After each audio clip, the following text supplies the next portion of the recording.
Les 2 minutes citoyennes, un podcast du site viepublique.fr. Bonjour à tous, je suis Guillemette, rédactrice pour le site viepublique.fr et je vais aujourd'hui vous expliquer à quoi sert une majorité à l'Assemblée nationale. Alors tout d'abord, qu'est-ce qu'une majorité ? En politique, on distingue la majorité absolue de la majorité relative. La majorité absolue est atteinte par une proposition, par un candidat ou par un parti politique, dès lors qu'il ou elle obtient plus de 50% des suffrages exprimés. La majorité relative, quant à elle, correspond au plus grand nombre de voix obtenues par un candidat, une proposition ou un parti, par rapport au nombre de voix obtenues par ses opposants. Qu'entend-on par parti majoritaire ?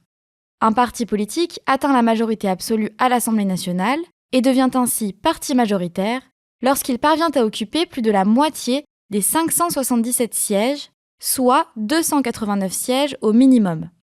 Cette majorité est un véritable atout car elle permet au parti de faire adopter ses lois sans avoir besoin du soutien de ses opposants minoritaires. Le parti majoritaire détermine-t-il la composition du gouvernement ? La Constitution prévoit que le président de la République nomme le Premier ministre le chef du gouvernement. Celui-ci n'est pas nécessairement issu du parti majoritaire. Cependant, il doit bénéficier de la confiance du Parlement pour gouverner. Le gouvernement est en effet responsable devant l'Assemblée nationale. Si la majorité des députés lui est hostile, ils peuvent le renverser par le biais d'une motion de censure. La majorité absolue est-elle indispensable pour faire voter des lois ? Si aucun parti politique ne détient la majorité absolue des sièges, des ententes ou des coalitions entre différents partis sont parfois nécessaires pour faire adopter les textes de loi. Cependant, dans la pratique, la plupart des textes de loi sont adoptés à la majorité relative. En effet, rares sont les cas où les 577 députés sont présents à l'Assemblée nationale lors du vote d'un texte. Il suffit donc que plus de la moitié des députés présents dans l'hémicycle au moment du vote soutiennent le texte pour qu'il soit adopté.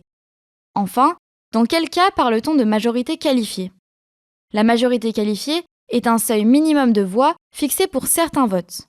Par exemple, d'après l'article 89 de la Constitution, une révision constitutionnelle est adoptée par la voie parlementaire si elle obtient au minimum 3/5 des votes de l'Assemblée nationale et du Sénat réunis en congrès. Dans ce cas, on parle de majorité qualifiée des 3/5. Vous pouvez réécouter ce podcast et toutes nos séries sur vos plateformes préférées et notre chaîne YouTube. N'hésitez pas à vous y abonner. Et pour en savoir plus, rendez-vous sur notre site internet viepublique.fr et nos réseaux sociaux. On se retrouve très bientôt. Au revoir à tous.